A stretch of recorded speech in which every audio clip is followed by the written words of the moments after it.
Social मीडियावरती मी आता इतका पॉप्युलर आहे की ज्याच्यामुळे मला भरपूर ॲड्स पण मिळत आहेत.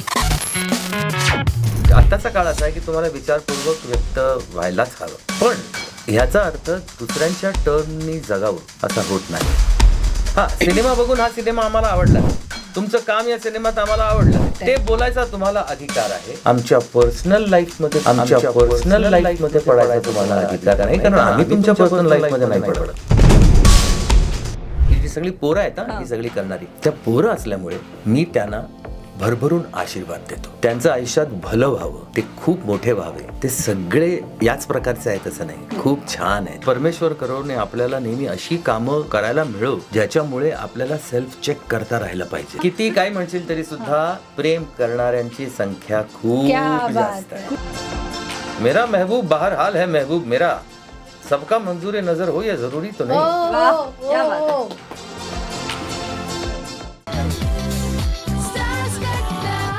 आता मी होणार सुपरस्टार म्हणजे सांगायला छान वाटतंय.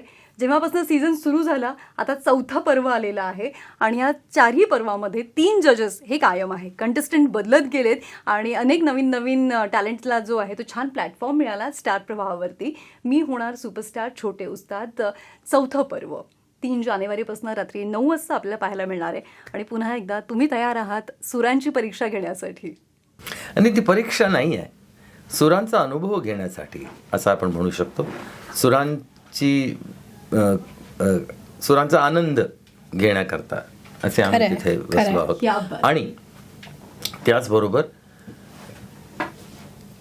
या टॅलेंटेड मुलांना घडवण्याकरता तिथे बसलो आहोत, त्यांचं मार्गदर्शन करण्याकरता. परीक्षक नाही आहोत आम्ही, म्हणजे जजेसना खरं म्हणजे परीक्षक म्हटलं जातं, पण आमची भूमिका पहिल्या पर्वापासून परीक्षक म्हणून नाहीच आहे.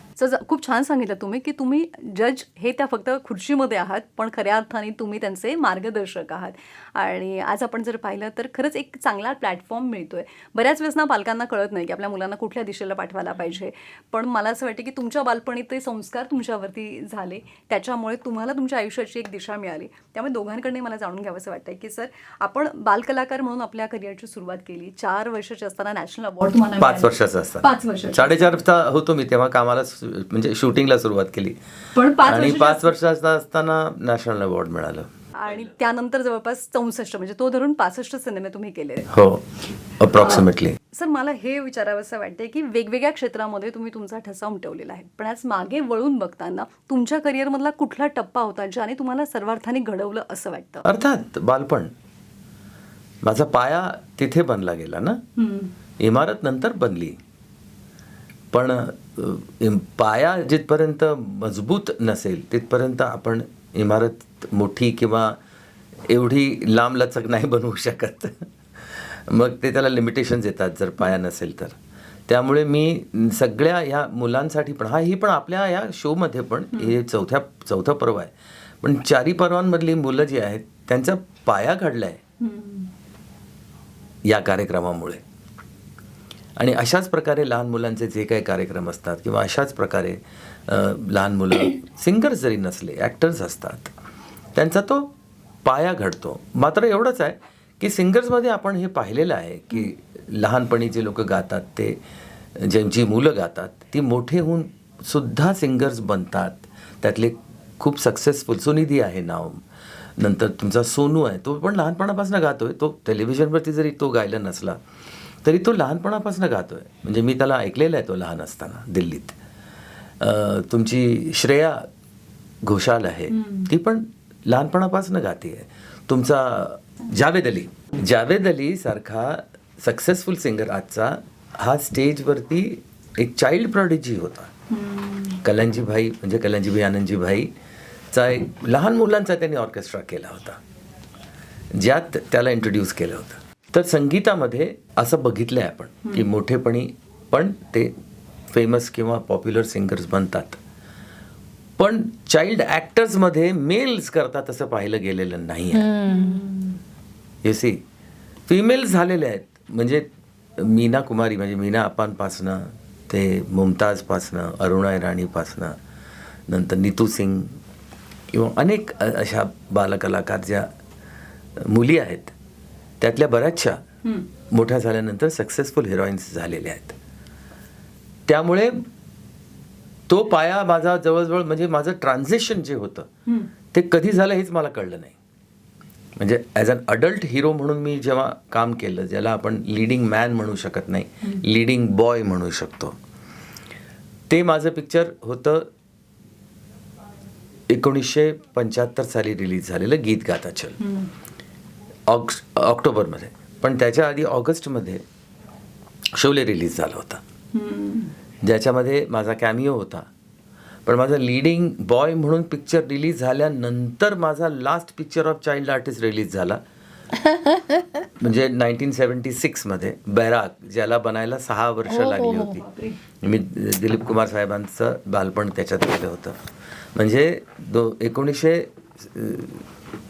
1976मध्ये बैराग आणि बालिका बधू एकत्र लागले. म्हणजे बालकलाकार म्हणून पण आणि बॉय पण ते ट्रान्झिशनमुळे मला तसं ट्रान्झिशन मिळालंच नाही. म्हणजे असं करत करत ते झालं.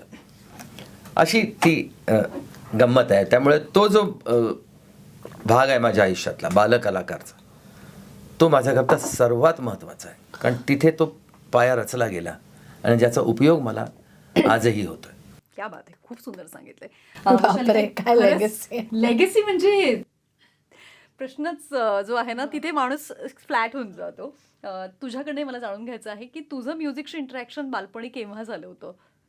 तुझ्या कुटुंबामध्ये कोणी होतं का की ज्यांच्यामुळे तुला असं वाटलं की आपण या क्षेत्रात यायला हवं? नाही असं काही नाही झालं आहे. फक्त आवड आणि आजूबाजूला गाणं असणं हे खूप महत्त्वाचं असतं असं मला वाटतं. मी घरी खूप दंगा करायचे, परंतु मला स्टेजवर वगैरे मी कधीच नाही गायले. मला जाम भीती वाटायची की आपलं चुकलं तर सगळे हसतील. म्हणजे इथपासून ते स्टेजवर आता लाखो लोकांसमोर गायला मला भीती नाही वाटत. हे डिस्टन्स क्रॉस करायलाच मला खूप वर्ष गेली. पण त्याला पण कारण आहे. मस्ती करायला भीती नाही वाटायची, लोकांसमोर गायला भीती वाटायची. हां, लोकांसमोर मस्ती करायला भीती नाही नाही वाटायची. ती जी अजूनही नाही वाटत. म्हणजे टेरेसवर चढून पतंगी उडवायला भीती नाही वाटायची. करेक्ट. आणि मुलांबरोबर खेळायला भीती नाही अजिबात नाही. वाटायची. मुलांना तिची भीती वाटायची, ही गोष्ट वेगळी आहे. पण त्यामुळे बाकीचं थोडंसं मागे राहिलं ना. तुम्ही तिला कधीपासून ओळखतात सर? नाही, ती मोठी झाल्यानंतरच ओळखतो. अर्थात मला तिला लहानपणी तिला भेटायला आवडलं असतं, तिचे लाड करायला आवडले असते. बट सरांनी तुमच्या एका चित्रपटात तुम्ही मला गायला बोलवलेलं.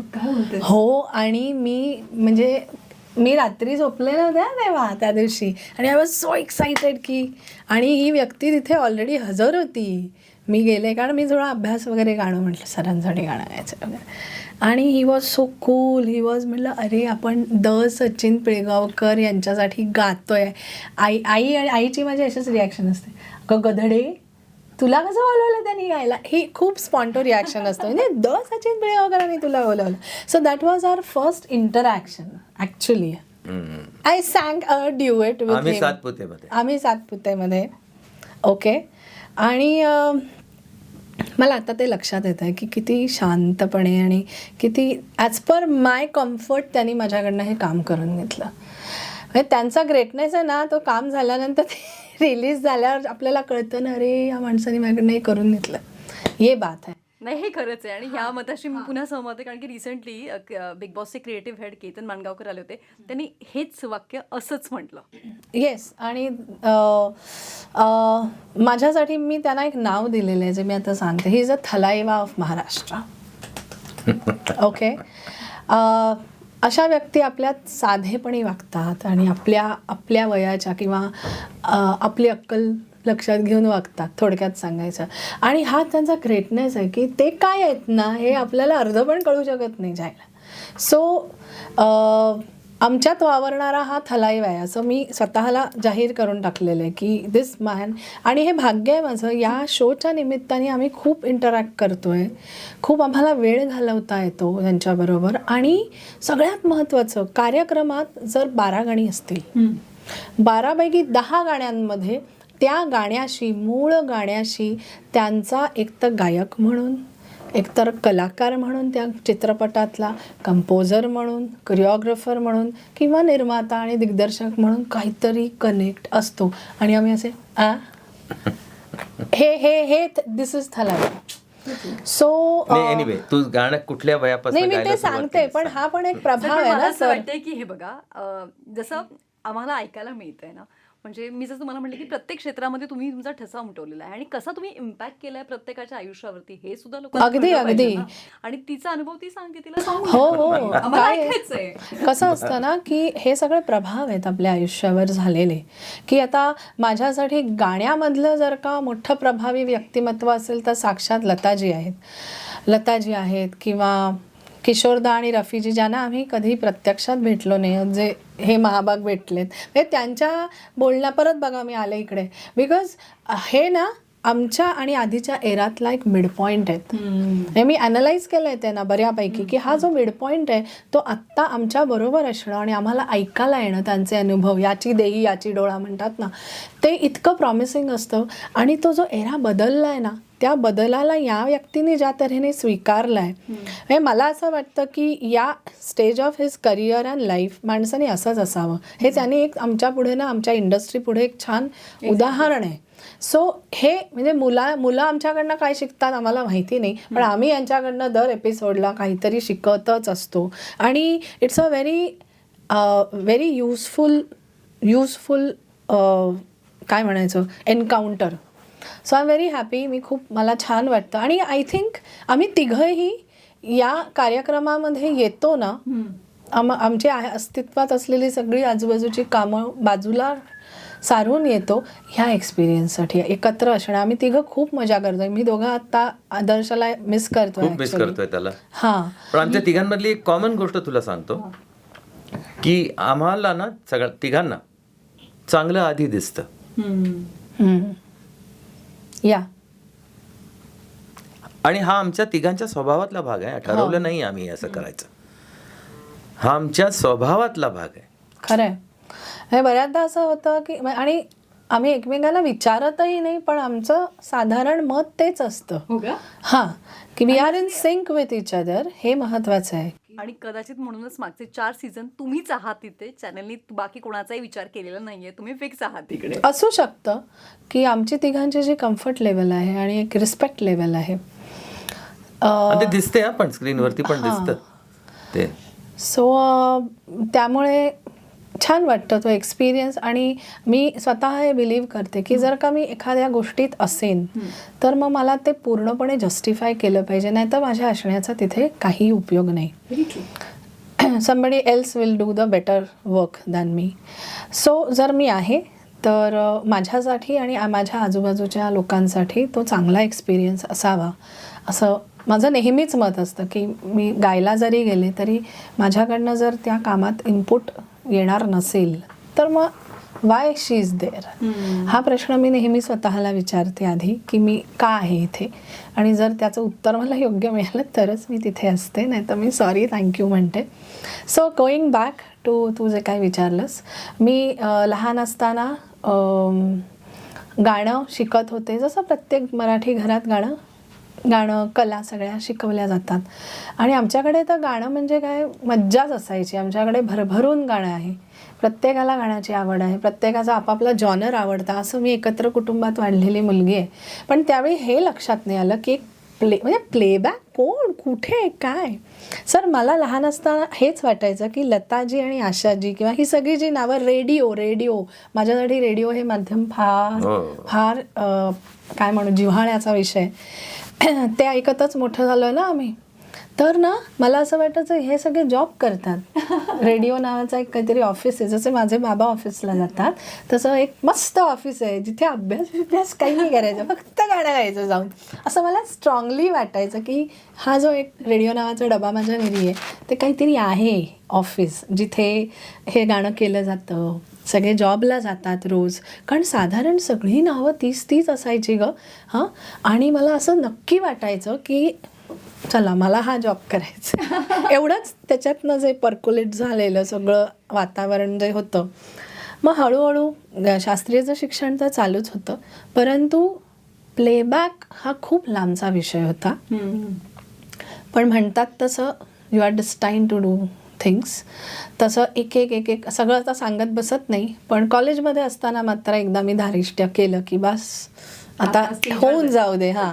आणि माझं पहिलं गाणं होतं कॉलेज कॉम्पिटिशनमध्ये, जिथे असं कॉलेज काय असतं, हुट आउट करायला पहिले बसलेले असतात की नाही, चलो ये देखते इसका क्या होता है. आणि still I remember that day की खूप छान, म्हणजे compare to what I was खूप छान झालं गाणं. आणि सगळ्यांनी मला विचारलं की काय करतेस इतके वर्ष. सगळे कॉलेजचे जे प्रोफेसर्स असतात की जे तुमच्या कल्चरल डिपार्टमेंट कन्सर्न असतं ज्यांचं, की अरे क्या कर रही थी इतने दिन, किधर थी, चल आजा. हां, क्या कर रही है इतने दिन, चलो आजा. आणि मग तिथून तो माझा प्रवास सुरू झाला. हळूहळू माझं स्टेज फिअर गेलं आणि करता करता मग हळूहळू रेकॉर्डिंग्ज आयुष्यात आली. पहिल्या प्रथम आयुष्यात माईक काय असतो, रेकॉर्डिंग काय असतं. सो हे सगळं अनुभवत जजमेंट घेत की mic has to be my friend, सगळ्यात महत्त्वाचं आहे. असं करत करत एक दालन पार करत करत मी इथपर्यंत पोचले. 2000 सालापासून माझा खरा प्रवास गाण्याचा सुरू झाला. परंतु त्याआधी जसं सर म्हणत होते की एक ग्राउंडवर्क असतं बघ. साधारण 5 वर्ष मी कवर व्हर्शन्स गायली, मी रिमिक्सेस गायली, मी महाराष्ट्रातल्या सगळ्या देवदेवतांची गाणी गायली, सगळे जॉनर्स गायले कवर व्हर्शन्स म्हणून. बरेच डबिंग केले, म्हणजे लताजींसाठी, अलकाजींसाठी. डबिंग म्हणजे काय ते नीट सांग. हां, तर डबिंग इज ट्रॅक रेकॉर्ड करायला एक व्हॉइस लागतो, एक म्हणजे मेन सिंगर येण्याच्या आधी एक स्क्रॅच व्हॉइस लागतो, ज्याला जो नंतर डब होणार असतो, म्हणून तो डबिंग व्हॉइस म्हटला जातो. हां, की तो टेम्पररी व्हॉइस असतो. गाणं बनवताना एक कोणीतरी सपोर्ट म्हणून व्हॉइस लागतो ना, तर मेन आर्टिस्टला तुम्हाला नाही बोलवता येत आहे, वेळ नाही आहे, तर एक टेम्पररी म्हणून एका सिंगरला, मग अशा वेळी नवख्या सिंगरला बोलावलं जातं. ती गोष्ट इतकी महत्त्वाची होती माझ्यासाठी, ब्रेक होता तो की मी गाणं आणि मग नंतर लताजींनी तेच गाणं किंवा अलकाजींनी जे आवाज म्हणजे हुए आवाज जो थी आहे, तर त्याच्यात काय फरक आहे. माझा प्रवास मला कुठपर्यंत हे ही एक जजमेंट येते ना, अशा गोष्टी असतात. सो 2000 सालापर्यंत माझं तेच चाललेलं आणि दॅट वॉज माय ग्राउंडवर्क. मग ऐका दाजीबा किंवा आता कुठलंही गाणं घे, त्याचं ना मूळ आय ऑलवेज थिंक की तो जर का माझा प्रवास झाला नसताना तर मला वेगवेगळे जॉनर्स गाण्याची एक माझ्या आवाजाची जी जजमेंट आता आहे ती आली नसती कदाचित. सो हा माझा प्रवास आहे. सो ते माझं बालपण होतं संगीत क्षेत्रातलं, असं मला वाटतं की I was born that time. आणि तेव्हापासून माझ्यातली मी शोधत मला एक ऐका दाजीबानी एक मला माझा सूर दिला आणि माझी ओळख दिली. पण त्याआधीचं ग्राउंडवर्क हे आहे. खूप भारी. आणि त्यानंतर आज पण तो तुझा पाया होता ना तो. अगदी तुझे इव्हन डबिंग व्हर्जन्स गायलीस किंवा बाकीचे व्हर्जन्स गायलीस, तू रिमिक्सेस गायलीस, त्याचा तुला किती फायदा ऐका दाजीबाच्या वेळेला झाला. सर पूर्ण ऐका दाजीबा, म्हणजे ऐका दाजीबा हे गाणं घडणं सुद्धा की मला महाराष्ट्रातलं त्याच्यामध्ये फोक पाहिजे, हे सगळे डिसिजन्स जे आहेत ना, ते घेताना माझा हा आधीचा जो सगळा बॅकलॉग आहे तो मला इतका कामी आला. आणि त्यामुळे वेगवेगळ्या गायन प्रकारांची ओळख झाली. फोक, प्लेबॅक आणि क्लासिकल हे तीन मेन आधारस्तंभ जे आहेत. मग त्याच्यात वेगवेगळ्या DJs बरोबर काम केलं. सो तुम्हाला मजा माहिती आहे, ऐका दाजीबा 2002 साली अल्बम बनलेला, पण तो परत सगळा आम्ही स्क्रॅप केला, कारण sound. We wanted a good sound. आणि माझा हट्ट होता की मला जर आजच्या ऑडियन्सला एंटरटेन करायचं तर साऊंड आजचा पाहिजे. ऐका दाजीबा परत रिस्ट्रक्चर झालं 6 महिने. फक्त एका गाण्यावर आम्ही काम करत होतो. मग त्याच्यावर म्हणूनच चांगलं काम होतं. हां, लक्षात घ्या, तुमच्याकडे जर क्वालिटी तुम्हाला मेंटेन करायची असेल तर क्वांटिटीवरती तुम्हाला कंट्रोल ठेवलाच पाहिजे, तर क्वालिटी कंट्रोल. क्या बात आहे, वेल सेड. महत्वाचं आहे खरंच आहे. सो मेक और ब्रेक सिच्युएशन था मेरे लिए.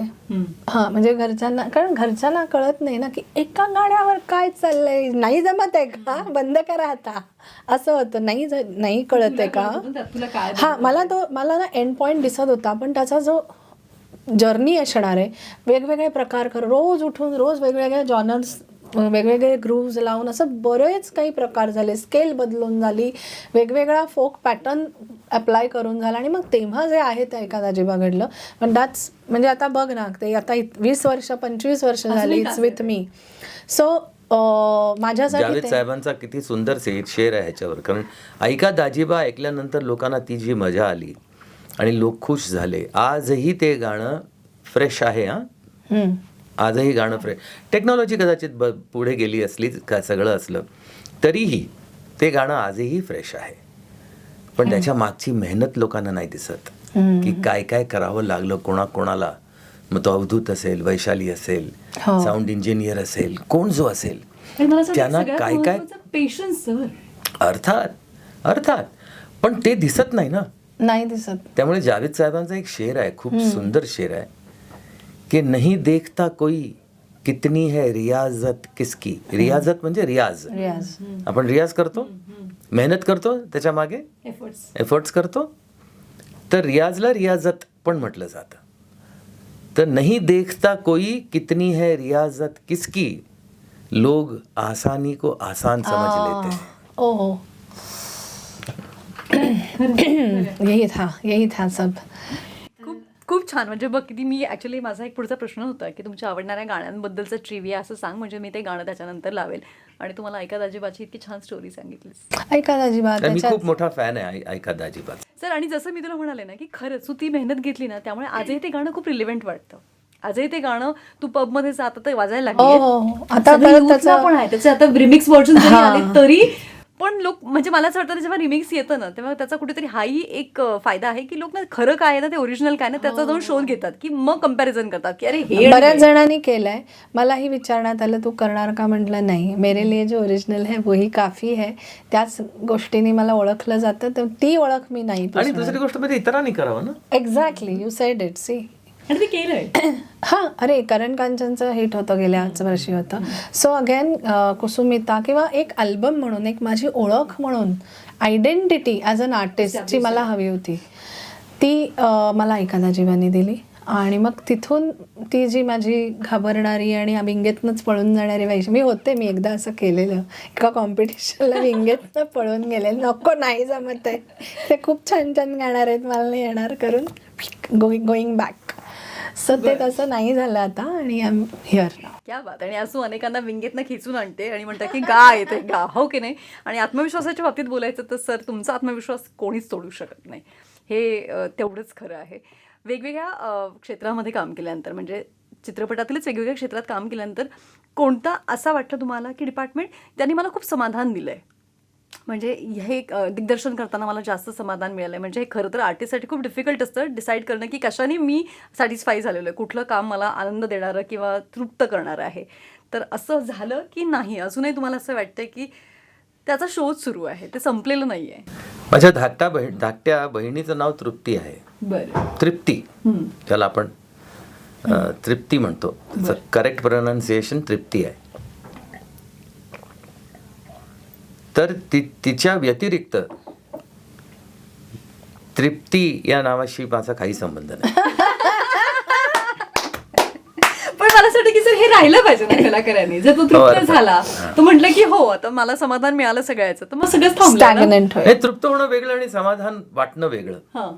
एखादा पिक्चर तुम्ही बनवता आणि तो सिनेमा लागेपर्यंत तुम्हाला माहित नसतं की याचं पुढे काय होणार. पण जेव्हा ऑडियन्स तो सिनेमा डोक्यावर घेते आणि त्याची स्तुती करते, किंवा तुमच्या कधी भेटल्यानंतर ओ सर एक नंबर बनवला हा पिक्चर, हे ऐकणं जे आहे ना, ते एका वेगळ्या प्रकारचं समाधान देतं तुम्हाला. त्यांनी तुम्ही तृप्त होत नाही, पण एक का रे यार हमने जो किया वो अच्छा लग गया यार. वास खरं, जी मेहनत घेते ती फळास आली. म्हणजे तसंच वाटतं जसं एका सुगरण बाईला तुम्ही तिच्या हातचं जेवण जेवल्यानंतर पहिला घास खाल्ल्यानंतर वा असं म्हटलं, म्हणजे तिच्या चेहऱ्यावरचं तेज तेव्हा बघण्यासारखं असतं. ती तृप्त नाही होत, आनंदी होते ती आनंदी आणि तिला एक वेगळ्या प्रकारचं समाधान मिळतं. ते मेहनतीचं चीज होणं ते महत्वाचं आहे अगदी माझ्याकरता. बाकी ते मला प्रश्न जो होता त्याचं उत्तर असं आहे की तो इतक्या गोष्टी मी केलेल्या आहेत, करतो आहे, पण फिल्म मेकिंग ज्याला म्हणतो, तर फिल्म मेकिंग म्हणजे फक्त दिग्दर्शन येत नाही त्यात, तर फिल्म मेकिंगमध्ये रायटिंग सुद्धा येतं. तुम्ही कुठल्या प्रकारे स्टोरी टेलिंग त्याचं जे आहे, स्क्रीन प्ले तुम्ही कसा मांडता, ते प्रसंग कसे मांडता, आणि मग ॲज अ प्रोड्युसर तुम्ही डायरेक्टरला किती न्याय देतात ते घडवून आणण्याकरता, कळलं. आणि मग एक कलाकृती बनते. आणि सिनेमा म्हणजे काय की डिरेक्टरच्याच माध्यमातून सगळ्या डिपार्टमेंट जे आहेत ते प्रोजेक्ट होत असतात. कुठलंही डिपार्टमेंट ते त्याच्या थ्रूच प्रोजेक्ट होतं. तर त्यामुळे त्याला थोडं दक्ष पण राहावं लागतं. आणि माझ्यामध्ये असं आहे ना की मी सगळीकडून काही ना काहीतरी शिकत राहतो आणि काम करत राहतो. मग ते एडिटिंग असो किंवा मग ते बॅकग्राऊंड म्युझिक असो किंवा जे काय असो, ते मी स्वतः मेल्याशिवाय स्वर्ग दिसत नाही हे मी माझ्या डोक्यात ठेवून आहे. तर त्यामुळे ते समाधान किंवा ते जे मेहनतीचं चीज जे आहे ना ते त्या माझ्या फिल्म मेकिंगमुळे मला मिळतं. माझं फर्स्ट लव्ह नेहमीच ॲक्टिंग राहणार आहे. क्या बात आहे. मस्त. कारण ज्यांनी मी सुरुवात केलेली आहे, ज्याच्यामुळे मला हे सगळं शिकता आलेलं आहे किंवा शिकत मी जे आता अजूनही शिकतोय, त्याचा बेस कुठून आला, त्याची सुरुवात कुठून झाली, तर ॲक्टिंग. तर acting would definitely be my first love. मी एकदा फर्स्ट लव्ह बद्दल बोलत होतो, ते सुप्रिया म्हणाले काय कशाबद्दल बोलताय, काय काय, अगं मी ॲक्टिंग बद्दल बोलतोय म्हटलं. तर फर्स्ट लव्ह डेफिनेटली ॲक्टिंग आहे. बट ते समाधान जे मिळतं ते it is as good as giving birth to a child. आणि एका फिल्म मेकरला ते सुख काय आहे ते जाणवू शकते. एका आईला काय सुख मिळत असेल, आनंद मिळत असेल, ते एका फिल्म मेकरलाच मिळू शकतो, कुठल्याही आईनंतर. खूप छान सांगितलं सर तुम्ही. आणि याच नोटवरती मला विचारावं असं वाटतं की पुढच्या 5 ते 10 वर्षामध्ये तुम्हाला काय वाटते की सिनेसृष्टीमध्ये कोणता बदल होतोय किंवा व्हायला पाहिजे, काय अपेक्षित आहे? हे बघा काय बदल, change is the only constant in this universe. आणि तो बदल होत असताना तुम्ही त्याला सामोरं जाणं आणि त्याला ॲक्सेप्ट करणं हे फार महत्त्वाचं आहे. आणि ॲक्सेप्ट केल्याशिवाय तुम्ही त्या बदलात तुम्ही स्वतःला ढालूच नाही शकत. कळतंय की नाही? आणि जर तुम्हाला इथे राहायचं असेल तर तुम्हाला त्या चेंज बरोबर स्वतःला मॉडिफाय करत गेलं पाहिजे, एवढं मात्र नक्की. आता काय झालंय, इंटेलिजन्स आर्टिफिशियल झालेलं आहे, पण स्टुपिडिटी अजून ओरिजिनल आहे. एक पीछे इसके म्युझिक बजा जाए ढण ढण. नक्कीच. तर ती एक गोष्ट मात्र आहे की ती कधीच जाणार नाही. ती त्याच्यात कधीच बदल होणार नाही. That's why I prefer being stupid. Intelligence बद्दल जरा तो आपण बोलू शकतो की काय काय पुढे होऊ शकतं त्याचं, कारण सध्या तरी तो आर्टिफिशियल झालेला आहे. पण काय अपेक्षित आहे तुम्हाला, कारण की इतकी वर्ष तुम्ही प्रत्येक डिकेडला अनुभवलेलं आहे आणि त्याच्यामधले बदल बघितलेले आहेत, त्यामुळे काय वाटते की एक साधारण तुमच्या एक्सपिरियन्स प्रमाणे काय होणं अपेक्षित होईल असं वाटतंय? नाही, अपेक्षित होण्यापेक्षा काय राहील, एवढे सगळे बदल जरी येत गेले, कारण आता तरी आपल्याला AI माहिती आहे, आता पुढच्या वर्षी अजून काय येणार काय माहिती आहे आपल्याला. 1995च्या आधी आपल्याला माहित होतं का की आपण मोबाईल शिवाय राहू शकणार नाही? राहिलो ना आपण, नाही का? आता वाटतं अरे कसे राहिलो आपण, पण राहिलो ना. तसंच आता पुढच्या वर्षी काय येईल आपल्याला माहित नाही, पण कितीही काही गोष्टी येत गेल्या, एक गोष्ट मात्र कॉमन राहणार आहे, कॉन्टेंट. कारण तुम्ही ह्या सगळ्याचा वापर विदाऊट कॉन्टेंट करूच शकत नाही. सर पण कॉन्टेंटमध्ये पण किती व्हेरिएशन आपण बघतो बघा. म्हणजे आधीचं सिनेमाचं जे कॉन्टेंट आपण एक्सपिरियन्स करायचो, त्यानंतर OTT आल्यानंतर कॉन्टेंटमध्ये खूप फरक पडला. मग लोक जे OTTवरचं कॉन्टेंट एक्सप्लोर करायला लागले ते सिनेमाकडनं अपेक्षित करायला लागले. जे आपण थिएटरमध्ये जाऊन सिनेमामध्ये कदाचित ते तुम्हाला ते एक प्रकारचं म्हणायचं ना की आपण की बॉलिवूडपणा त्याच्यात खूप होता, तर तो OTTमध्ये कुठेच दिसला नाही, तिकडे खूप रॉनेस दिसला.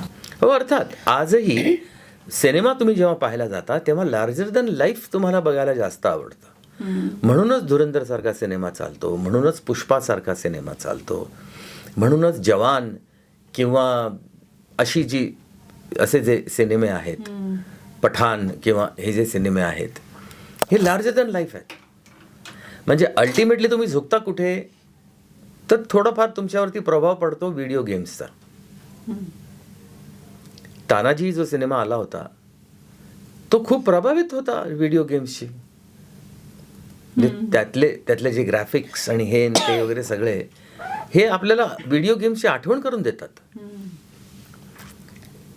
तर त्यामुळे लोकांना नवीन काहीतरी वाटतं, नवयुग आहे, तर त्यामुळे त्या हिशोबाने तर अशा या सगळ्या गोष्टी आहेत ना, त्या आपल्याला सिनेमाकडनं थोड्याशा दूर नेऊ शकतील असं मला कुठेतरी वाटतं. सिनेमाकडे आपण ठीक आहे, बदल महत्त्वाचा आहे, प्रगती ही अत्यंत महत्त्वाची आहे, पण एक गोष्ट लक्षात ठेवायची, प्रगतीबरोबर अधोगती सुद्धा एकत्र येतेच येते. तर you have to be prepared for both. तुम्हाला फक्त प्रगतीशी इम्प्रेस्ड राहून चालणार नाही, या अधोगतीचं तुम्ही काय करणार हे पण पाहणं त्याचबरोबर तुमच्याकरता गरजेचं आहे. कळलं की नाही? तसं आहे ते.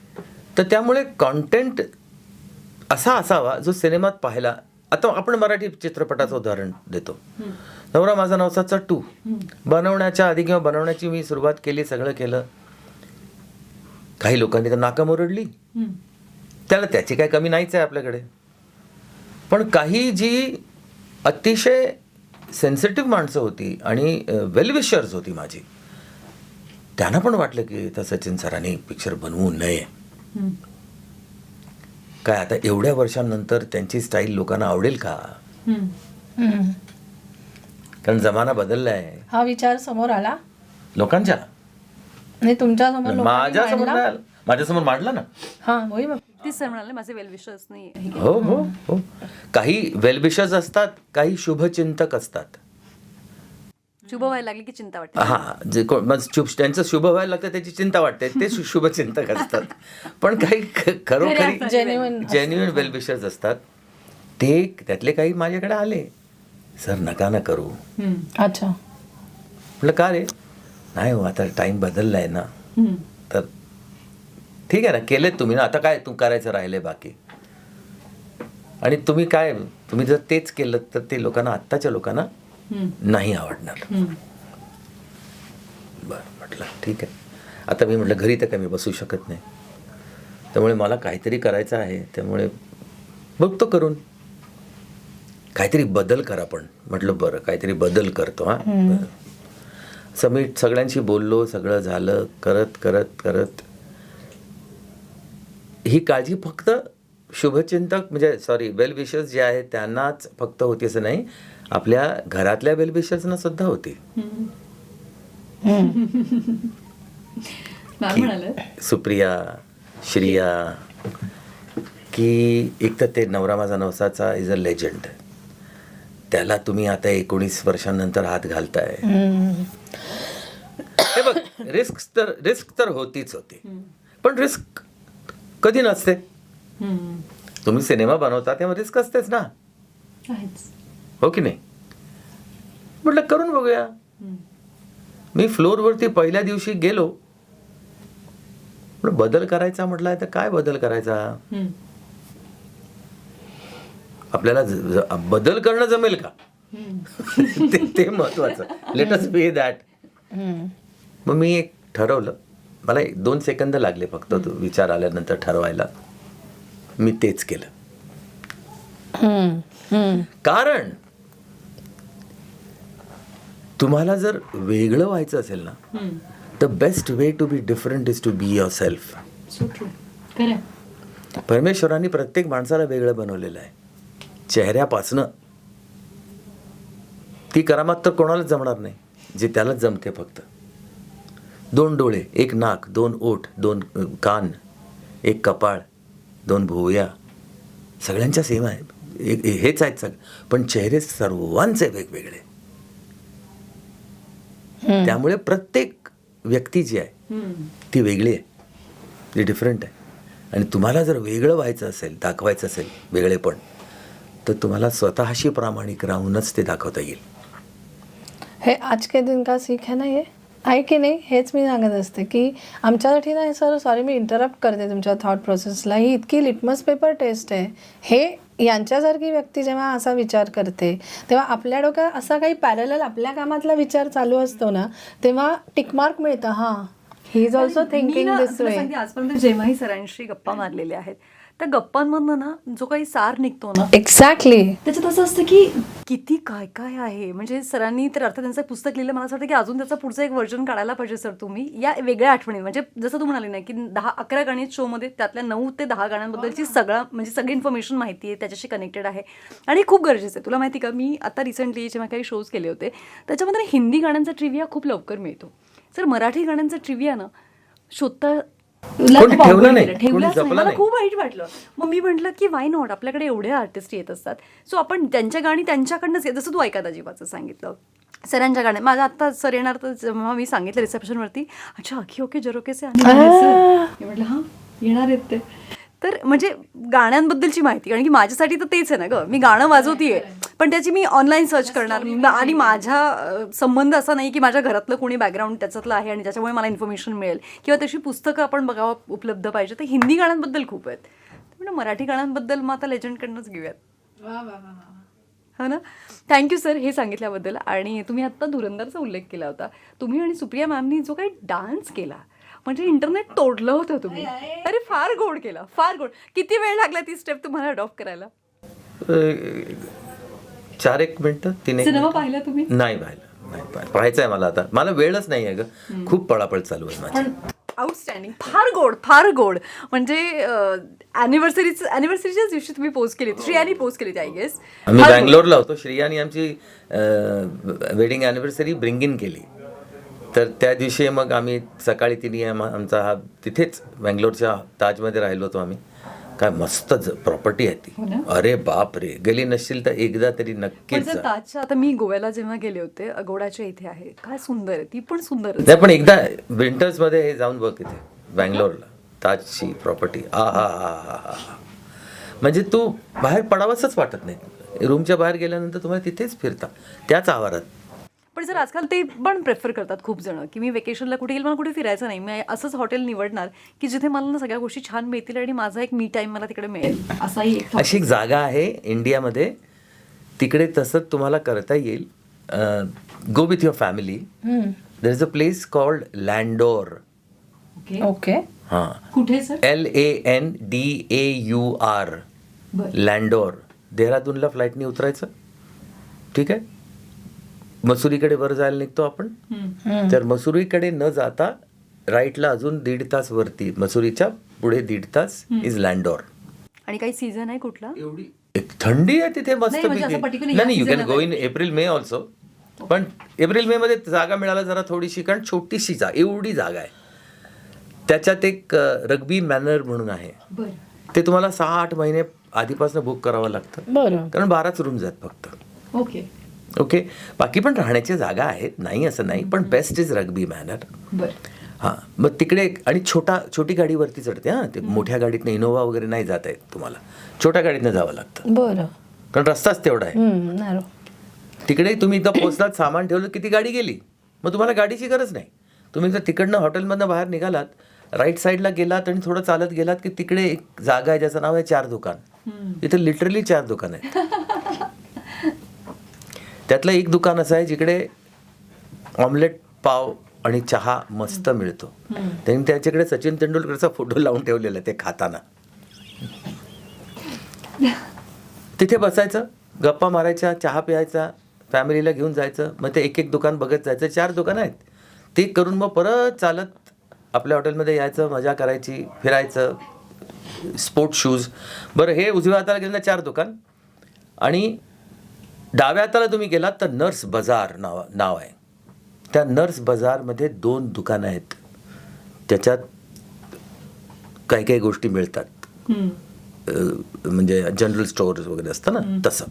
तर नर्स बाजार का नाव आहे, तर तिथे एक हॉस्पिटल होतं, तिथल्या 2 नर्सेस रोज तिथे काहीतरी विकत घ्यायला जायच्या, म्हणून त्याचं नाव नर्स बाजार वगैरे. आणि गमतीशीर जागा आहे आणि थंड वेदर, चला पोचलो त्यामुळे- आम्ही, तुम्ही बोलत होता तेव्हाच मला पोचलो यावं आम्ही. नाही की सरांनी पण आजपर्यंत- नक्की जा. मी हे तुम्हाला सुद्धा सांगतोय आणि जे ऐकणार आहेत त्यांना ऐकतायत त्यांना सुद्धा सांगतोय की आपल्या भारतात सुद्धा इतक्या सुंदर सुंदर जागा आहेत जाऊन आनंद घेण्याकरता, की पूर्ण भारत तुम्ही बघायला गेलात तर एक एक एक जन्म कमी पडेल तुम्हाला. हा, अगदी सर, कितनी अगदी. बड़ी बात अगदी, बोल दी. खरंच आहे.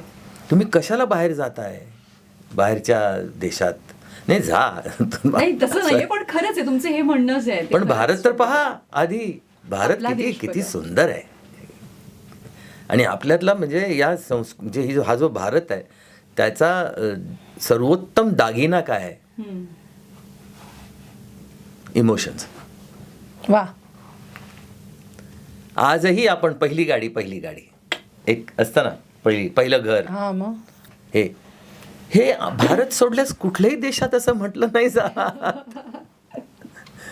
त्यामुळे हा जो लगाव ज्याला आपण म्हणतो, कमिटमेंट ज्याला आपण म्हणतो, नाही एकदा आपण मी होणार सुपरस्टार छोटे उस्तादचं पहिलं पर्व केलं, दुसरं पर्व आपल्याकडे आलं, आपल्याला आनंद वाटतो कारण बिलॉंगिंग आहे. करेक्ट.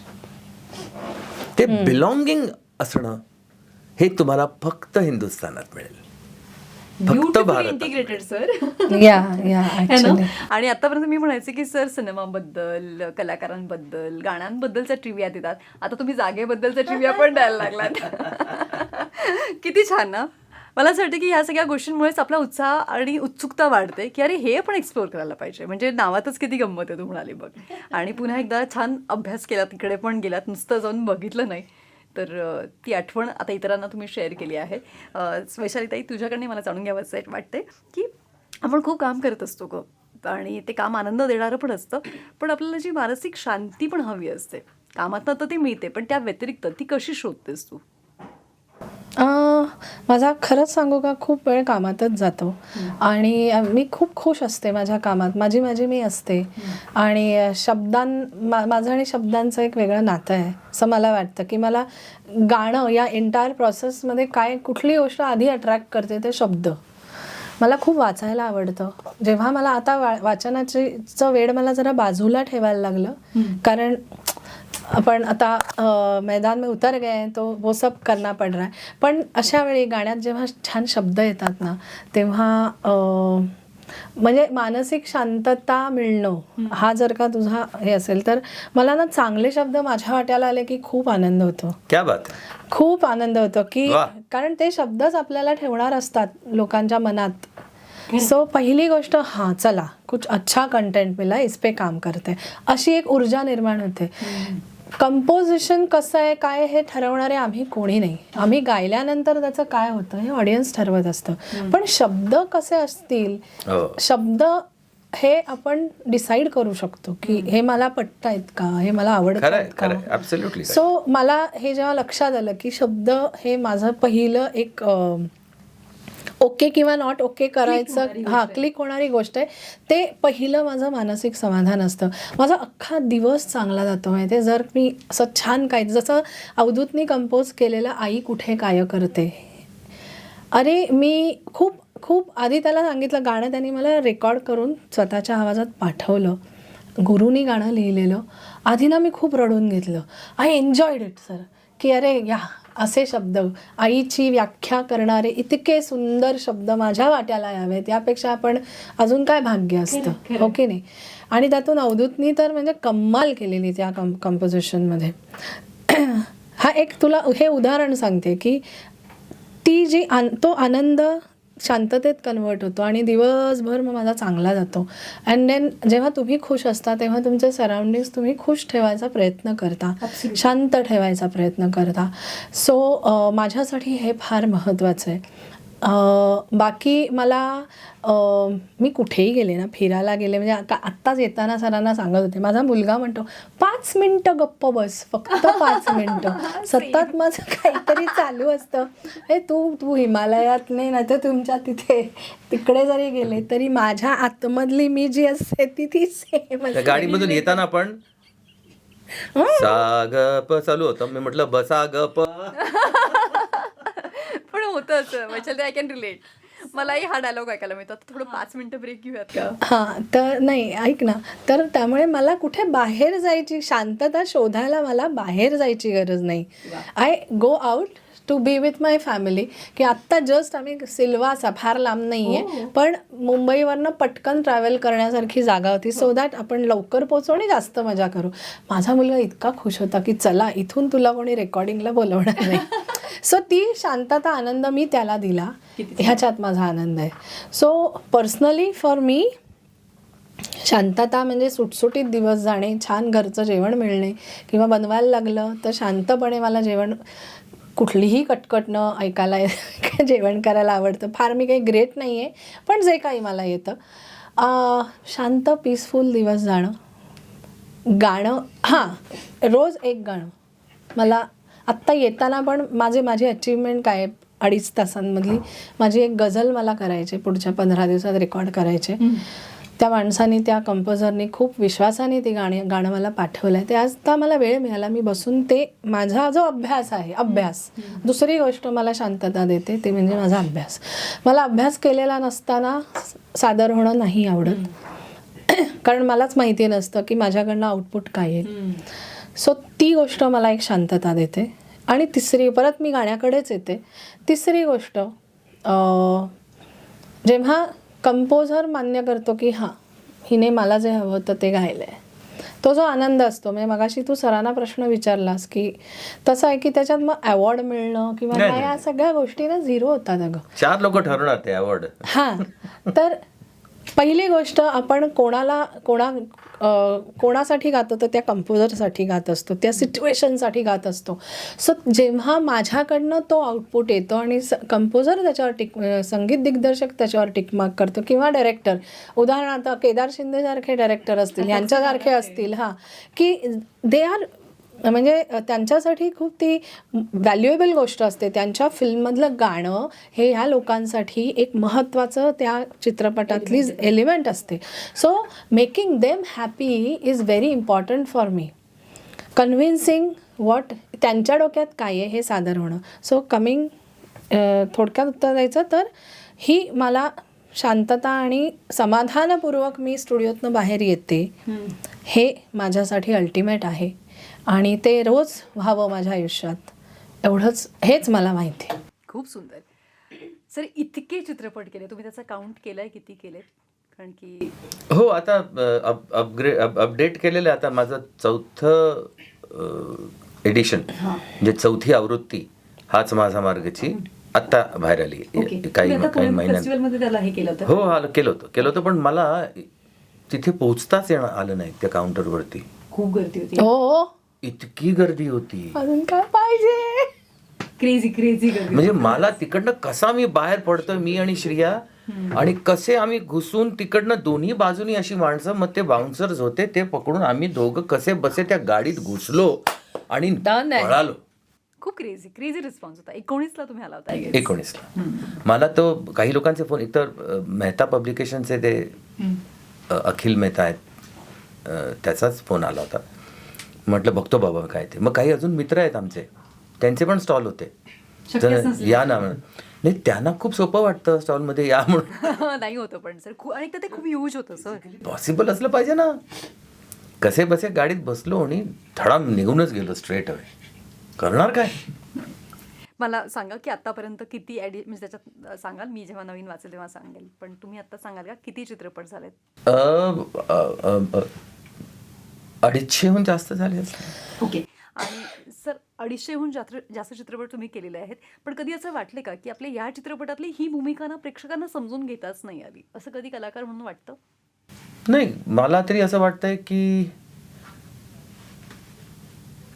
जेवढ्या भूमिका मी केल्यात त्या सगळ्याच्या सगळ्या आतापर्यंत तरी प्रेक्षकांनी समजून घेतलेल्या आहेत. समजून घेतील की नाही ह्याची शंका मात्र कधी कधी होती, पण त्याही त्यांनी घेतली. कुठल्या सिनेमाबद्दल? कट्यार काळजात घुसली. वा. कारण तसा सचिन लोकांनी पाहिलंच नव्हतं ना याच्या आधी. तर गुडी गुडी आणि हे ते वगैरे, कापूची कापूची गम गम, ती इमेज, अखियों के झरों को सी नदिया के पार, किंवा बनवा बनवीतली सुधा, प्लीझंट किंवा नचबलियतला डान्सर खासाहेब करणार, ते लोकांनी कितपत ते ॲक्सेप्ट करतील ह्याच्याबद्दल शंका होती. कारण जेव्हा त्यांना कळलं की मला सुबोधनी साईन केलेलं आहे त्या रोल करता, तेव्हा सुबोधला जे काही पिडलंय लोकांनी, जे काही पिडलंय सर्व बाजूने, म्हणजे वाई सचिन पिळगावकरला घेत आहे खास आपण वेड लागलाय काय, डोकं फिरलंय तुमचं. सचिन पिळगावकर तो नाचणारा,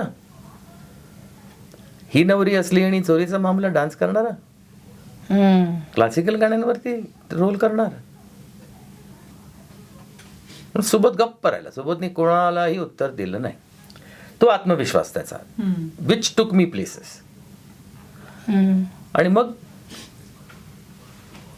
आणि to be very frank, Subodhini मला अजिबात 1% सुद्धा डिस्टर्ब नाही केलं, सांगितलं पण नाही की असं त्या लोकांनी सांगितलं. तुम्ही म्हणलं की तुमचं कंप्लीट झालं की विचारूया, तेव्हा त्यांनी तुम्हाला सांगितलं नसेल. एका शब्दाने नाही सांगितलं.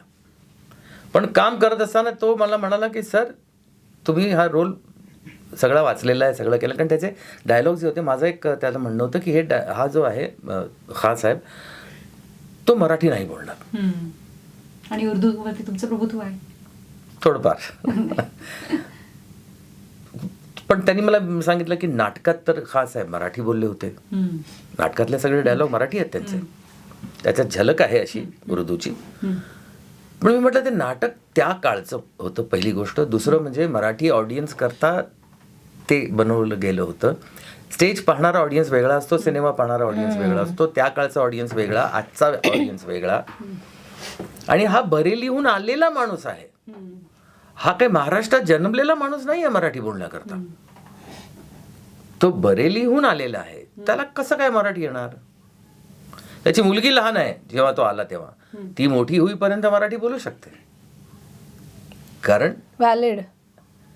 पण तो नाही बोलणार, त्याची बायको नाही बोलणार.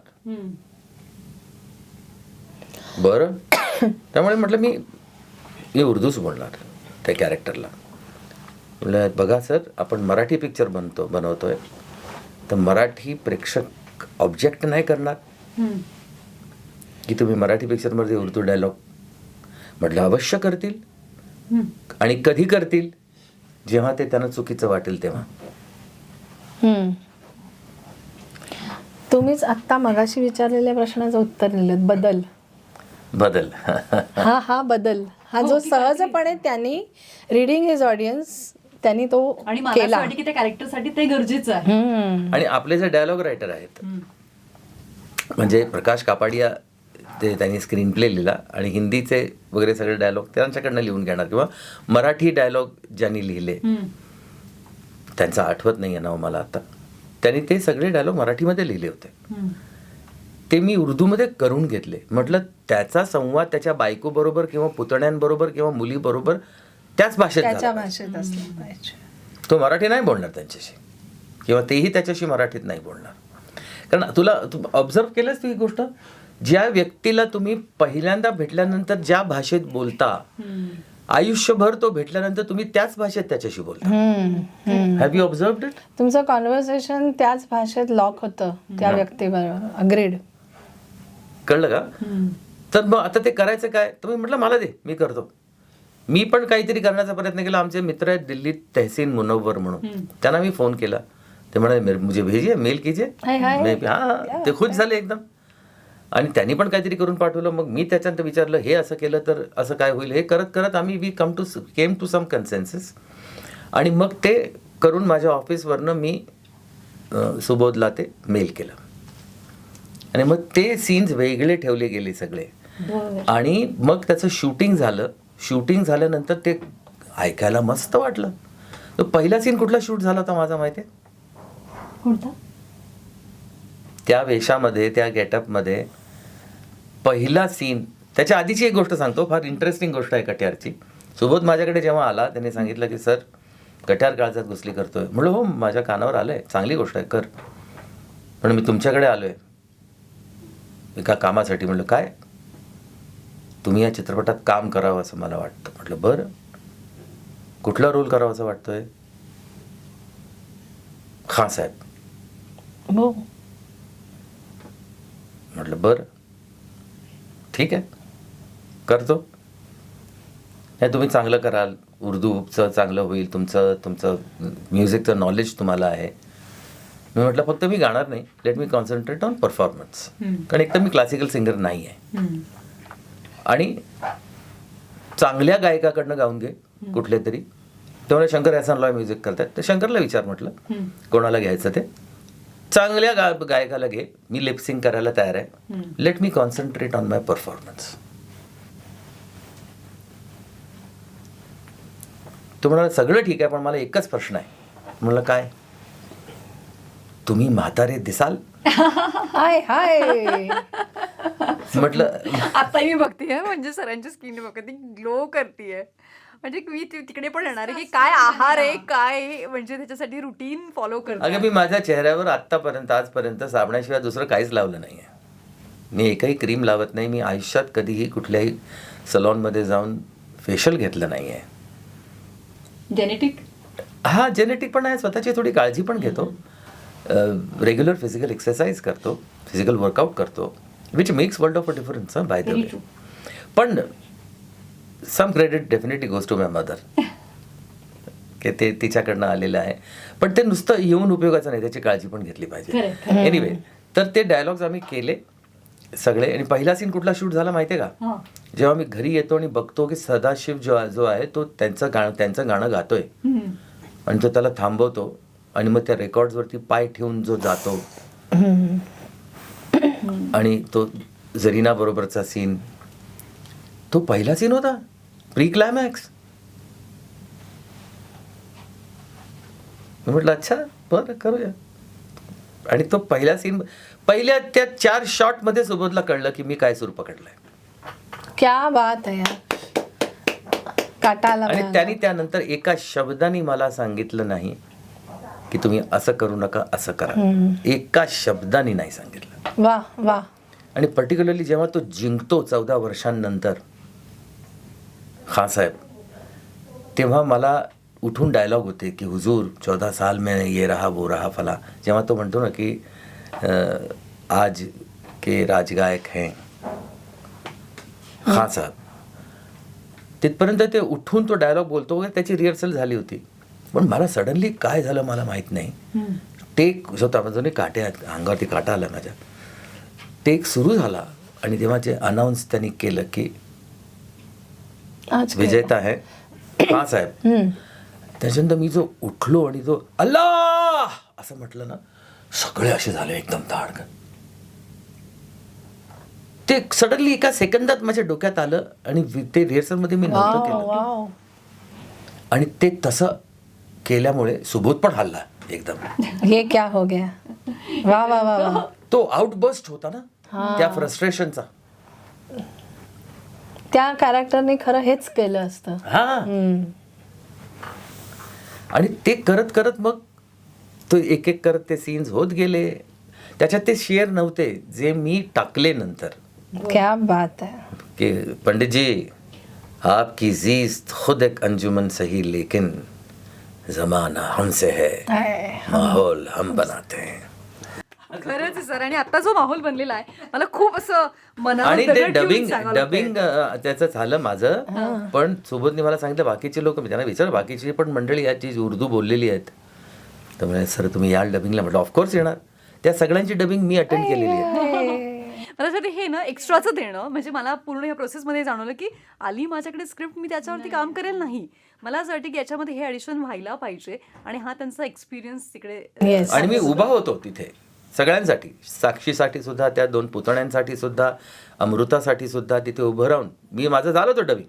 पण नाही, मी गेलो तिकडे आणि त्यांना सांगितलं नाही ये खुशी ये सब होना चाहिए, ते करून घेतलं त्यांच्याकडनं. हे सेम आहे. मी आता सुपरस्टारच्या सेटवर जाते, हे असेच आहेत. चं लक्ष सगळ्या डिपार्टमेंट्सकडे असतं.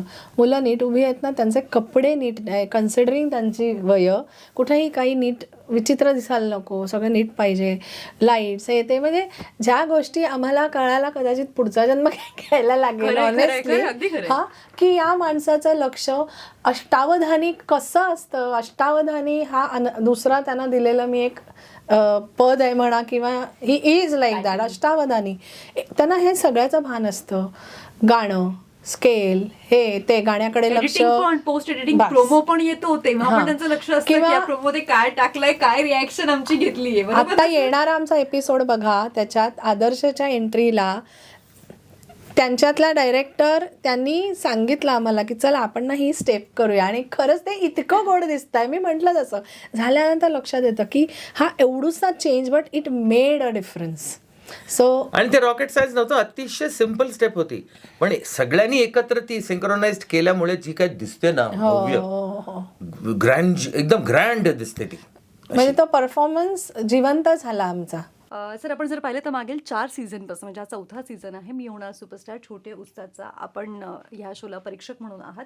लहान मुलांमधला खरा सुपरस्टार शोधताना त्यांच्यातला कुठला गुण तुम्ही प्रामुख्याने बघतात? म्हणजे गाणं तर ऑफकोर्स आहे, पण त्यासोबत काय आहे ना, आम्ही एक गोष्ट डिफाईन केलेली आहे. या शोचं नाव आहे मी होणार सुपरस्टार छोटे उस्ताद. नुसतं सुपरस्टार असून चालणार नाही, तुम्हाला छोटे उस्ताद पण बनायला पाहिजे, आणि नुसतं छोटे उस्ताद बनून चालणार नाही, तर तुम्हाला सुपरस्टार सुद्धा बनावं लागणार. करेक्ट आहे. तर छोटे उस्ताद म्हणजे कोण? जो उत्तम गायक असतो तो, आणि या वयात ते सगळं तो गातोय, सगळं करतोय, त्यामुळे तो छोटा उस्ताद आहे. हां, तर ते छोटा उस्ताद पारखायचं आणि बघायचं काम या दोघांचं आहे. कारण सर्वार्थाने संगीताबद्दल या दोघांना माझ्याहून जास्त कळतं, कारण त्यांचा अभ्यास आहे. त्यांनी तेवढं स्वतःचा वेळ त्याला दिलेला आहे, त्यांचं आयुष्य त्याला दिलेलं आहे. तो सुपरस्टार पारखायचं काम माझं आहे, कारण त्यातला जो एक्स फॅक्टर आहे तो मी अनुभवलेला आहे माझ्या लहानपणापासून. I have been a child actor. तर परफॉर्मन्स ज्याला आपण, what is superstar? Who can not only sing but also perform. You need to be a performer.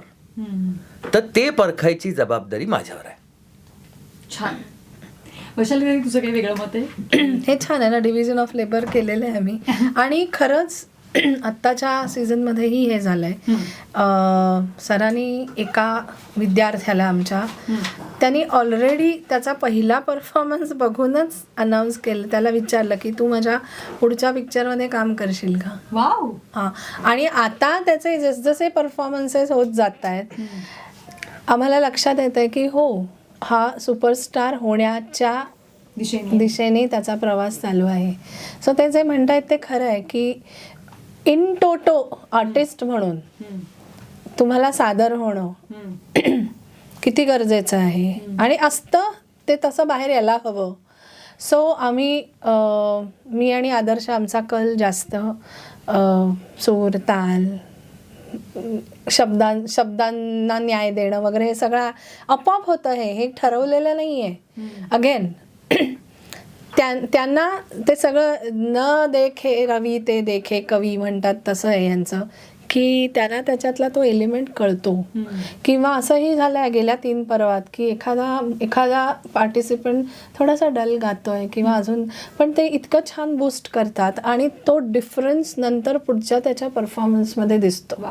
So in टोटो असलेल्या गुणांना समोर ठेवणं, आणि जे त्यांना स्वतःलाच माहित नाही की हेही मी करू शकतो, त्या पण नवीन त्यांना दिशा काय ना, दाखवणं. माझा प्रयत्न काय असतो की त्याला कम्फर्ट झोन मधनं बाहेर काढायचं.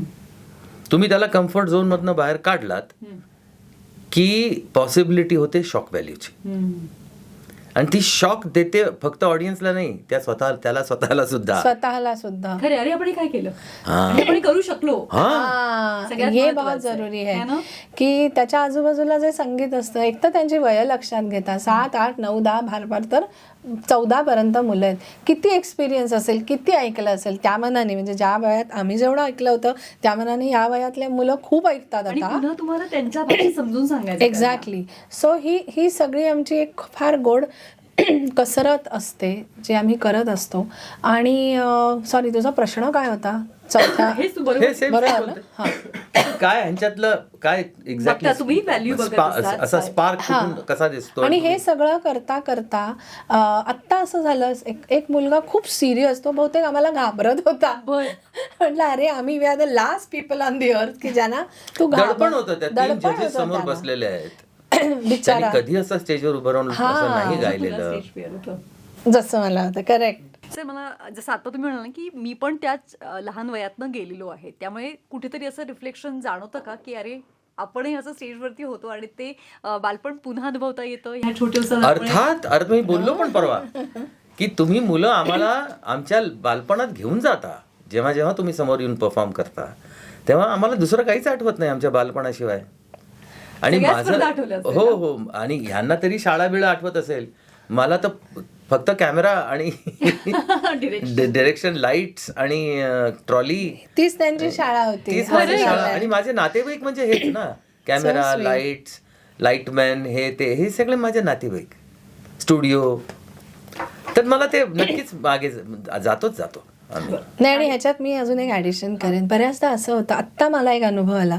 गंधर्व म्हणून एक पार्टिसिपंट आहे, तो ना त्याचा पहिला परफॉर्मन्स गंधर्वनी तबला वाजवत तो मुलगा गायला. वा.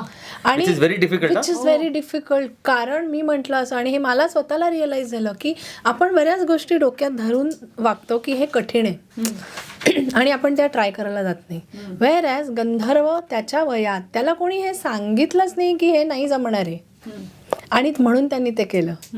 ही गोष्ट कुठेतरी मला पण काहीतरी शिकवत असते की अरे हे ह्या मुलांनी या वयात केलं, तबला वाजवत, हे कठीण आहे. 2 गोष्टी एकत्र. हार्मोनियम वाजवून गाणं आणि गिटार वाजवून गाणं वेगळं.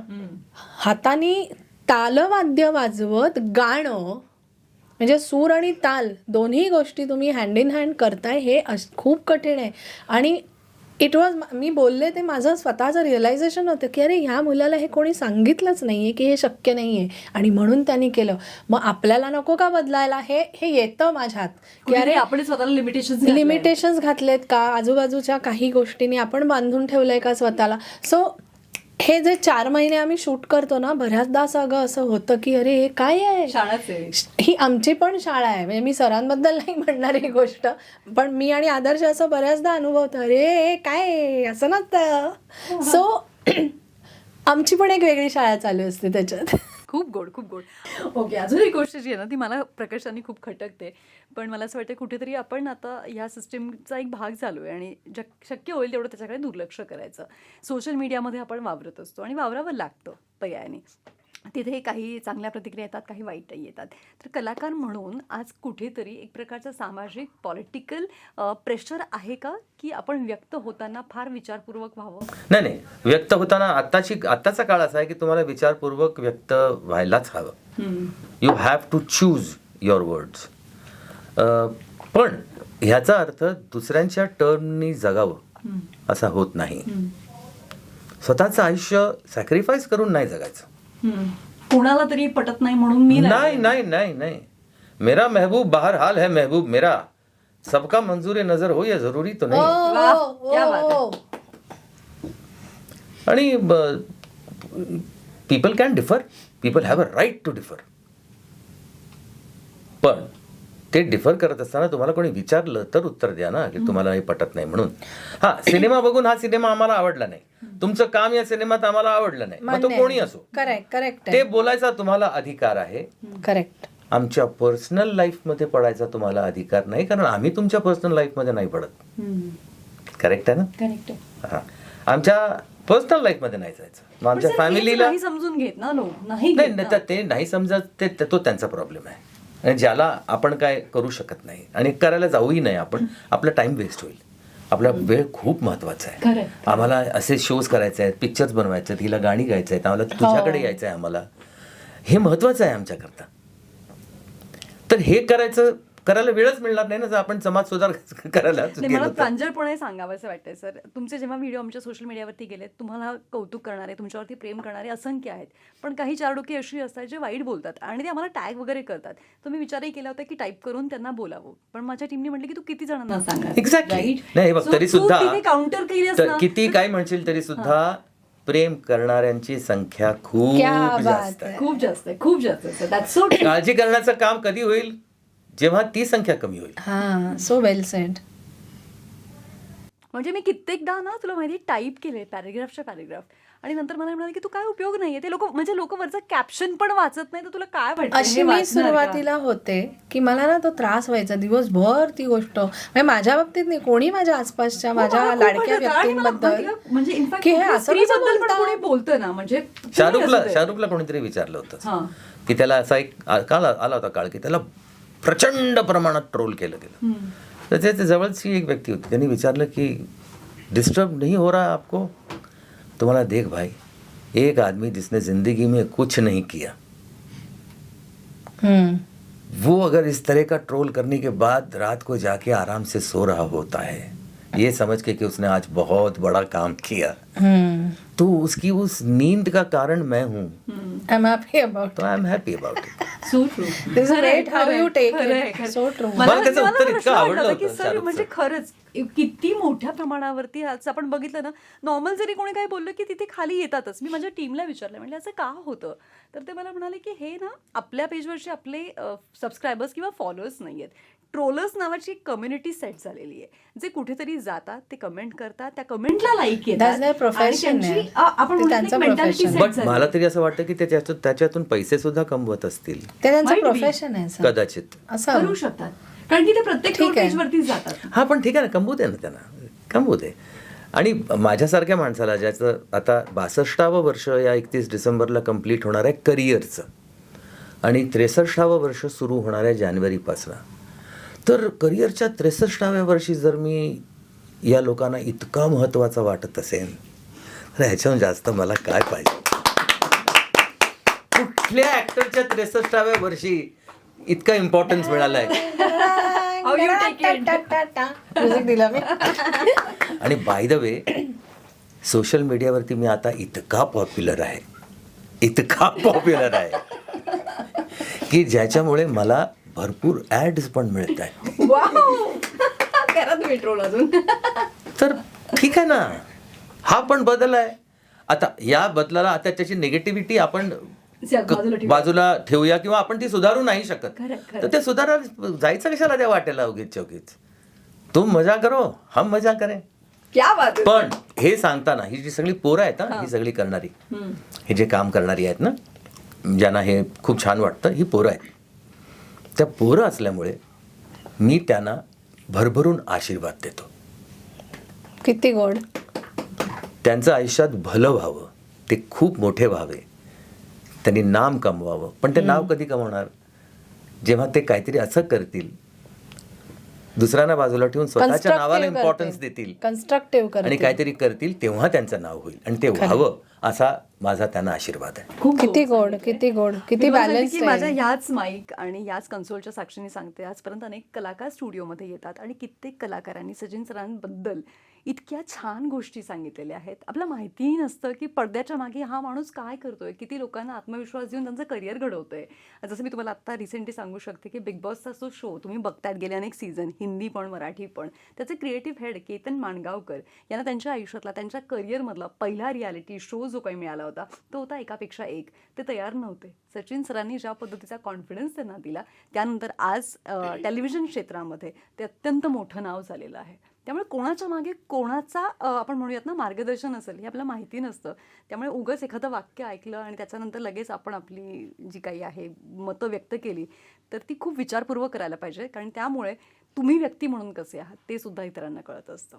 बरोबर की सर? Absolutely right. काही पोरांना असं वाटतं की मी त्यांच्याच एज ग्रुपमधला आहे, म्हणजे ते मला इतकं यंग समजतात, त्यांना माहितीच नाही आहे की मी 63-62 वर्ष इंडस्ट्रीमध्ये आहे. वाटत नाही तुम्ही तो भाग वेगळा आहे. त्यामुळे ती एका अर्थी माझ्याकरता कॉम्प्लिमेंट पण मी समजतो ना. Very true. वैशालीताई, तू मगाशी म्हणाली की तू खूप पॅनिक होत होती सुरुवातीला जेव्हा असं काही आलं तर. मला जाम असं वाटायचं की अरे का, म्हणजे आर्टिस्ट किती मेहनतीने आपलं एक करिअर किंवा एखादा सक्सेस, एक गोष्टीचा सक्सेस मिळणं, त्याच्या अगेन्स्ट तुम्ही किती पापड वेले होते, आणि मग कोणीही येऊन त्या भिंतीवर आपण शेणाच्या गोवऱ्या टाकतो तसंच इव्हॉल्व आहे ना. So why allow somebody to do that. पण इव्हेंच्युअली मला पण सिनेमा बाबतीत तसं होतं, कधी कधी तुमच्या हातून चांगला सिनेमा नाही बनत.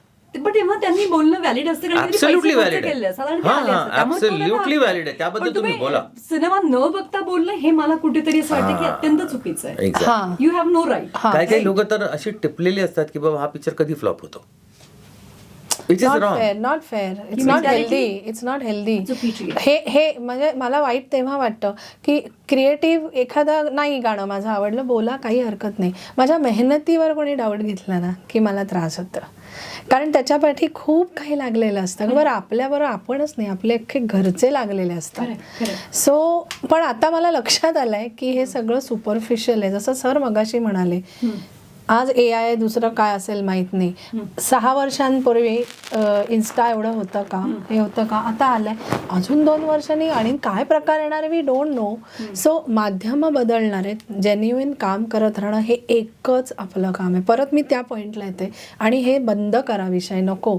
मीही पण एक ठरवलंय की मी माझं फक्त काम, म्हणजे आय हॅव डिसाइडेड की इन्स्टावर काय जाणार, लोकांना आपल्या आयुष्यात यायला किती दार उघडं ठेवायचं हे आपण हो, ठरवायला आपण हवं. ठरवलं पाहिजे. एवढं हे- मात्र खरं. एवढंच मला कळतं. पण तरी ताई तुला मी सांगते की तू किती जरी लिमिटेशन्स आणलेत ना, तर हे तर आहे. आज ना तुला इथे कौतुक करणार, उद्या तुझ्याकडनं इथे बोलणार. म्हणजे जरा धचं म झालं ना की ते आहेच. आणि मला असं वाटतं की याच्यामध्ये हे पॅकेज आहे. म्हणजे मगाशी सर म्हणाले तसं, good bad will come with good. ते तेवढी तुमची मेंटली तुम्ही स्ट्रॉंग असायला हवं आता की हेही होणार आहे, प्रत्येक वेळी नाही कौतुक होणार आहे. पण सगळे नाही आता बरं असे, एवढं मी तुला सांगू इच्छितो.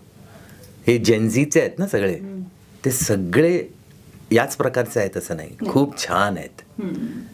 तर तुम्हाला तो अनुभव आला होता, तुम्ही आता पुणे बुक फेस्टिवलला गेला होता तेव्हा किती जण तुम्हाला ऐकायला तिकडे आले होते? ते जेनझी खरंच खूप छान आहे, तो खरंच खूप छान. त्यातली एक जेनझी तर आमच्या बरोबर आहे या शो मध्ये, या. साजिरी. कसली ती आहे किती ती? गोड आहे ती, हो. किती गोड आहे ती, किती संस्कारी आहे पोरगी. तर आम्ही हे विसरायचं का? नाही नाही, त्यांच्यावर असलेलं प्रेशर सर अजून वेगळं आहे. त्यांना जुनं आणि नवीन दोन्ही, आणि स्वतःला अजून प्रूव्ह करायला त्यांच्या पुढे खरंच खूप अख्ख्या जगाचं हे आहे, त्यांना प्रेशर आहे. Absolutely. बट पण व्हॉट मला ही एक सांग, सेइंग इज राईट. प्रेशरवरतून पुढचा एक क्विक क्वेश्चन घेते. तू A.R. रेहमान सरांसोबत भरपूर गाणी गायलेली आहेस. त्यांनी तुला दिला ब्रेक, आणि आता पण पुण्यामध्ये त्यांचा शो झाला होता तेव्हा पण तू तिकडे जे आहे एक्सक्लुझिव्हली होतीच आय गेस. छावाचं गाणं तू गायलं होतंस. नाही, छावाचं गाणं तिथे पुण्याच्या शोमध्ये नाही गायला बोलवलं त्यांनी मला. पण अर्थातच छावाचं गाणं मूळ मला गायला देणं तर तो तेवढा एक्सपिरियन्स मला सांग ना, की अनेक दिग्गजांसोबत आणि 7 लँग्वेजेस मध्ये तू गाणी गायलेली आहेस. 2000 गाण्यांचा रेकॉर्ड तर मी माझं आत्ता लेटेस्ट हिट आहे जिंगूच्या नावाचं, मणिरत्नम सरांच्या फिल्ममध्ये गायलेलं गाणं आहे. सर्कल कम्प्लीट झालंय. हां, कारण 2000 मध्ये यारो यारोडी मी त्यांच्यासाठी गायलेलं, अलाय पायोदेसाठी.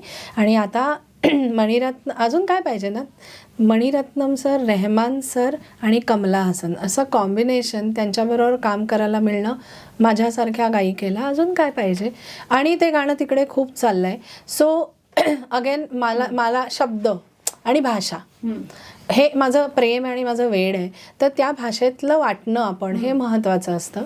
सो ते मी परत तेच म्हणेन की समोर आलेला अभ्यास, परीक्षेचा पेपर आपण नीट सॉल्व करावा. त्याच्यासाठी विद्यार्थी म्हणून मला या गोष्टीसाठी जे जे शिकायला लागणार आहे. दुसरी भाषा गातो तेव्हा अर्थातच त्याचे उच्चार, त्याचा अर्थ आणि त्याचे इमोशन्स समजून घ्यायला जास्त वेळ लागतो. सो ते करायचं. आणि मग रेहमानसारखी दिग्गज व्यक्ती आपल्याला गायला बोलवते, तर आपल्याकडनं काय बेस्ट आपण देऊ शकतो हे चालू ठेवायचं. मला अजून म्हणजे याचं उत्तर अजून काय असलं पाहिजे हे मला माहीत नाही आहे शो. पण माझं तर म्हणणं असं आहे की परमेश्वर करोने आपल्याला नेहमी अशी कामं करायला मिळो ज्याच्यामुळे आपल्याला सेल्फ चेक करता राहिलं पाहिजे. क्या बात आहे, क्या बात आहे. ब्युटिफुल. आणि आता नवीन वर्ष सुरू होणार आहे, प्रेक्षकांची नवीन वर्षाची सुरुवात होणार आहे. मी होणार सुपरस्टार, छोटे उस्ताद, पर्व 4. सर, सगळ्या प्रेक्षकांना काय सांगाल? सर्व प्रेक्षकांना मी होणार सुपरस्टार, छोटे उस्ताद सीझन 4 या सर्वांकडनं नव्या वर्षाच्या हार्दिक शुभेच्छा. Happy new year. 2026ची सुरुवातच आम्ही मी होणार सुपरस्टार छोटे उस्ताद नी करत आहोत. ह्यात आम्हा सगळ्यांना आनंद आहे की एक नवीन टॅलेंटला खूप छान स्टेज मिळतं आणि त्यांना परखण्यासाठी, त्यांना सपोर्ट करण्यासाठी आम्ही तिघं आहोत. इतकी छान गोड निरागस सुरुवात होती 2026ची. तर तुम्हा सगळ्यांना, दर्शकांना, श्रोत्यांना 2026च्या मनपूर्वक शुभेच्छा. आणि सर आप एक बात बोल दो. बोलो. गाते रहो वाला. बिल्कुल. 2026 शुरू हो रहा है, तो आप सब जीते रहो और गाते रहो. रेडियो